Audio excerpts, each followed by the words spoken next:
my husband confessed at dinner. I cheated, he said, almost too calmly. My hand shook. Why are you telling me now? He smirked. Because I need you to be the one to walk away. Tears burned my eyes, until I realized something. I smiled. You think you're in control, don't you? He laughed, you have no choice. I leaned in, that's where you're wrong. I tossed a folder on the table. He opened it. And his face went white. What is this? I whispered, proof that you're not the only one who's been planning their escape. His jaw dropped as the restaurant doors opened. I'm 42, and I've been married to my husband, Mark, not his real name, for 15 years. We live in Chicago. No kids, by choice. Our life, at least on the surface, was stable. We both worked decent jobs, had our routines, our vacations, our little traditions. We weren't the perfect couple, but we were solid. Or at least I thought so. But this story isn't about the good years. It's about the night he blew it all up. It started on a Thursday night. Nothing special, just a regular October evening. The weather was crisp, and Mark had texted me earlier saying we should go to dinner. Feel like some pasta? He wrote. La Vita, our usual spot, was close by, and honestly, I didn't think much of it. We hadn't gone out in a while, so I figured maybe he was trying to do something nice. We sat in our usual corner booth. Candles on the table, soft Italian music in the background, everything felt normal. Too normal. He didn't say much for the first part of dinner. I asked about his day, and he gave short answers. He barely touched his wine. The food came. He didn't even look at the menu, just ordered as usual like a robot. I should have known then. Halfway through the meal, he puts his fork down. Looks at me, calm. Too calm. And he says it. Just like that. I cheated. My stomach dropped. Not just like a little twist. It was like the floor under me vanished. My body went cold, and I had to put my hands on the table because I started shaking. I stared at him. What? I cheated, he said again, slower this time, like I didn't hear it the first time. His tone didn't change. No guilt. No tears. Just calm. I just sat there, trying to catch up. My throat tightened, but I managed to say, why are you telling me this now? And that's when he leaned back in his chair. That stupid smirk on his face. Like this was some kind of joke. Because I need you to be the one to walk away. I swear to God, I've never felt rage like that before.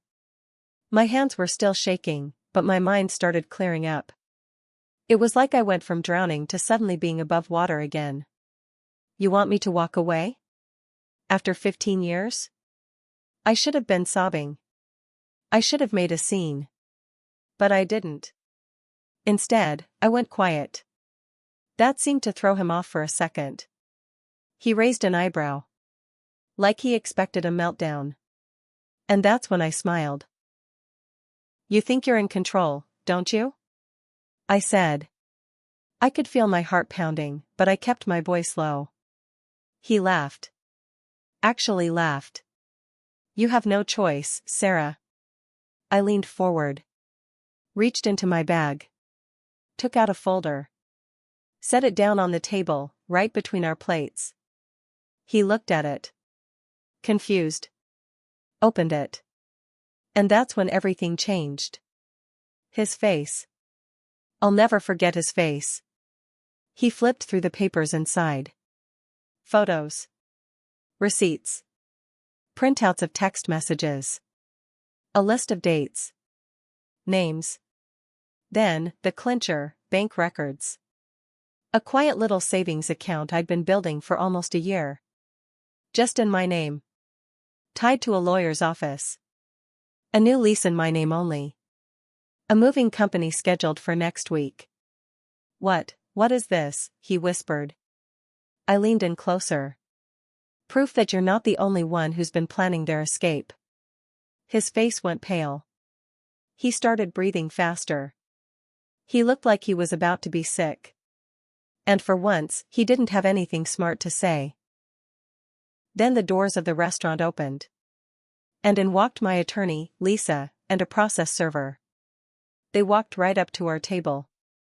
"Mark L., the process server asked. He nodded, slowly.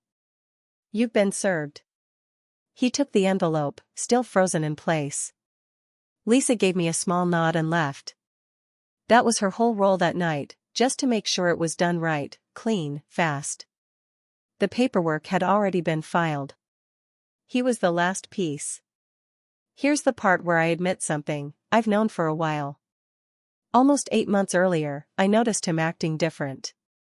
He'd pick fights for no reason. Disappeared for hours without saying where he was. Got a second phone, which he said was for work. Yeah, sure. So I did what a lot of us do. I snooped. And once I started digging, it didn't take long. There wasn't just one woman.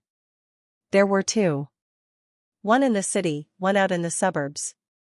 He'd been juggling both for almost a year. But instead of confronting him right away, I started documenting everything. Photos, screenshots, emails. I got my own bank account. Moved money slowly, $200 here, $500 there. All legal. All traceable. My lawyer was incredible. I waited. I let him think he had the upper hand. Let him think I was clueless. I pretended everything was fine. Until that night. After the papers were handed over, he just sat there. "Why?" he finally asked. I looked at him for a long time. "You wanted me to walk away?" "I already did, months ago. You just didn't know it." He tried to say something, but nothing came out. I stood up. Grabbed my bag. As I walked past him, I stopped and looked back. "You're not in control anymore." And I left. The night at the restaurant should have been the end. In my head, I imagined that was it, done, clean, wrapped in a bow. But I should have known better.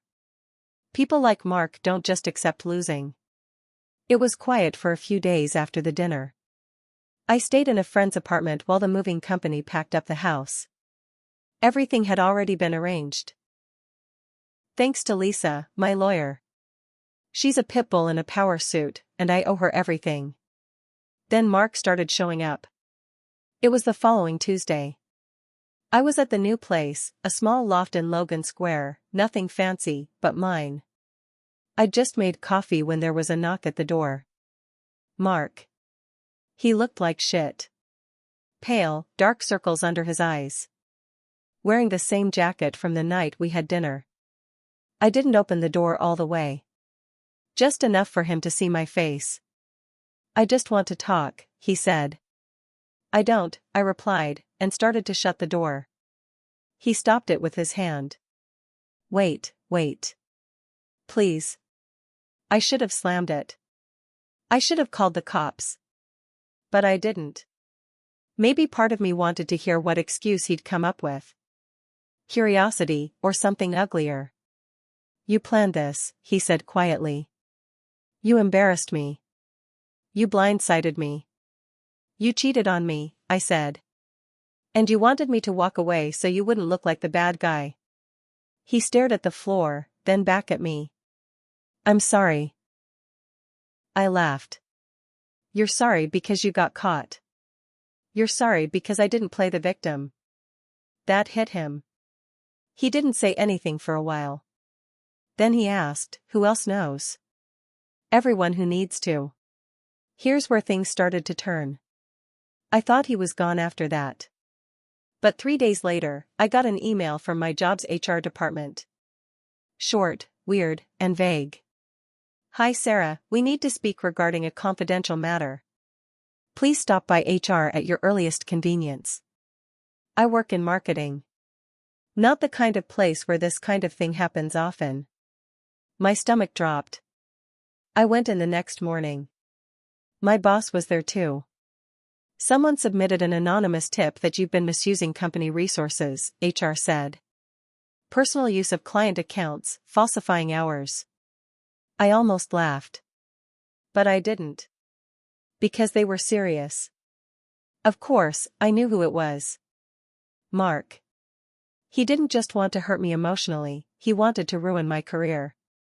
Luckily, I had receipts. I keep detailed records, always have. It took 2 days, but I cleared my name. I proved the hours were real. Proved the work was mine. Even showed how I had actually saved the company money by catching a client billing error. HR apologized. My boss apologized. But I was shaking the whole time. Not because I was guilty, but because I realized something: he wasn't trying to win me back. He was trying to destroy me. And he wasn't done. Remember I said there were 2 women? One in the city, one in the suburbs. The one in the city, Nicole, she was just a fling. She knew he was married and didn't care. She blocked him once he started getting serious. That's what he told her, anyway. But the other one, Renee, she was different. She thought she was his only relationship. She thought they were planning a future. She thought he was separated and living with a friend. I didn't know how much she knew, until she messaged me. Hi, I hope this isn't too weird. My name is Renee. I think we need to talk. I didn't know. I'm sorry. I didn't answer at first. But I kept thinking about her. I kept wondering if she knew the whole story. If he was feeding her the same lines he gave me years ago. So I said yes. We met at a coffee shop in Oak Park. She was younger than me. Maybe early 30s. Nervous. But honest. I could see it in her face, she was as blindsided as I had been.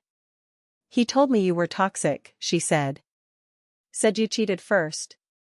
Said you were unstable. I just looked at her. He said I cheated? She nodded, then pulled something from her bag. Photos. Screenshots. Emails. The exact same setup I had done to him. He'd been collecting stuff on me, twisting it, editing things out of context, preparing to paint me as the villain.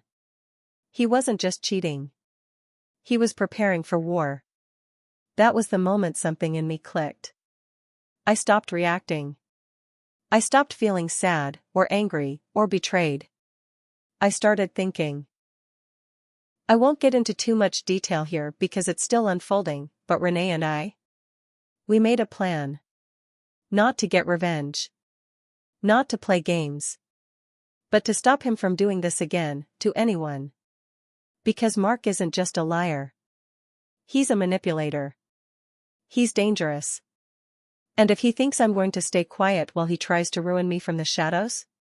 He really doesn't know who he married. If you've read parts 1 and 2, you know where we left off. Mark, the man I was married to for 15 years, cheated on me, tried to flip the script at dinner, and thought I'd walk away like a good little wife. I didn't. I served him. Exposed him. Took my life back. Then he tried to destroy my career. Tried to spin lies to HR, failed. Then I met Renee, his other girlfriend, the one who didn't know I existed. And together, we realized just how deep his lies went. But none of that compares to what happened next. Because Mark? He wasn't done. He had one more trick. It started with a phone call, from an unknown number. I almost didn't answer. But something told me to pick up. Is this Sarah? The voice asked. Female. Tense. Yes. Who's this? My name is Erica. I don't know if this is weird, but, you don't know me. I'm Mark's cousin. Now that threw me. I'd met some of Mark's family over the years, sure. But never Erica. She continued, I saw your name on paperwork at his house. I know what he's doing. And I think you're in danger. My blood went cold. Erica told me Mark had been using a storage unit in the West Loop for years. At first, she thought it was just where he kept old business stuff, documents, maybe even stuff from his bachelor days. But then she started noticing strange things. Surveillance photos. Notes. Laptops. Audio files. She said she was looking for a charger in his home office when she found a key and a crumpled rental receipt. That's when she followed him. Watched him go there. He's been keeping records, she said. On you. On other women. Even some coworkers. It's not just about cheating anymore, Sarah. He's collecting things. Like, he's planning something. That was the moment I stopped breathing. Because I'd once joked with Mark that I thought he kept too much paper junk in the house. He laughed it off. Said he liked hard copies. But it never felt right. I just didn't dig deep enough. I met Erica the next day. She gave me the unit number. And I brought Lisa with me. The unit was small, climate-controlled. The inside looked like an FBI file room. Boxes labeled with dates, names. Mine had 2 entire boxes. One had my name in bold Sharpie, Sarah, 2015 to 2023 inside. Photos of me leaving work, screenshots of old text convos, printed out notes about conversations I barely remembered, an audio file labeled Sarah yelling, July 4th argument, a fake diary, yes, a literal journal written as if it were mine, with entries that made me look unstable, aggressive, even violent. Lisa looked sick. He's been building a fake profile of you, she said. Like he's preparing for court. Or worse. There were files on Renee. Files on at least 2 other names I didn't recognize. One box was labeled Plan B. Inside it. Fake text messages. Printouts of made-up emails. Photos that looked photoshopped. And, this is the worst part, 2 printed reports claiming I was abusive and unstable. Written by fake therapists. All fake. That was the turning point. I went straight to the police. Filed a report. Got a restraining order. Lisa filed for an emergency injunction to have the unit seized and reviewed as evidence. But I wasn't going to wait around and let it play out slowly. Because Mark had already shown he wasn't just unfaithful, he was dangerous. So I made it public. I sent the documents, the fake reports, the photos, the audio files, all of it, to the right people. His job's HR department. His boss. The board. They opened an internal investigation. I didn't stop there. I posted on Facebook. I told the truth. Just facts. Screenshots. Proof. Renee shared it too. So did Erica. And within 24 hours, Mark's entire world started crumbling. His job suspended him. His family, at least the ones who saw the truth, cut contact. Renee filed her own restraining order. And the other 2 women I didn't know? They reached out. One of them had already suspected something was wrong. The other was still involved, had no clue. Until now. That's 4 women, all lied to. And probably more we don't know yet. This was about a week ago. I got home one night. Late. And there he was, sitting on the stairs of my building. Looking like he hadn't slept in days. You ruined me, he said, quietly. I didn't respond. You could have just left. You could have told the truth, I replied. He stood up. Took a step toward me. Then he stopped. I didn't think you had it in you. And you know what I said? I didn't think you were this broken. Then I walked past him, into my building, and locked the door. It's not over. Not yet. Legal stuff is still happening. I can't share all the details right now. There are hearings coming up. And depending on how it goes, I might be able to press charges for more than just harassment. But I'll say this, he underestimated me. He thought I'd cry. Collapse. Crawl away quietly. Instead, I exposed him. And he's finally feeling the weight of his choices. It was supposed to be a simple hearing. Nothing dramatic, just a formal session to solidify the terms of the restraining order. I showed up with Lisa, my lawyer. Mark was already there. Sitting alone. Wearing a suit he hadn't ironed. He looked thinner. Older. But still, that smirk, it was back.